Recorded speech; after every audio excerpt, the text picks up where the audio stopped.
పురుషుడు అపురూపమైనదమ్మ ఆడజన్మ ఆ జన్మకు పరిపూర్ణత ఇల్లాలమ్మా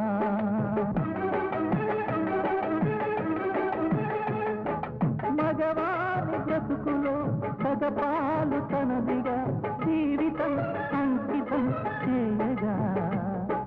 కార్యేషు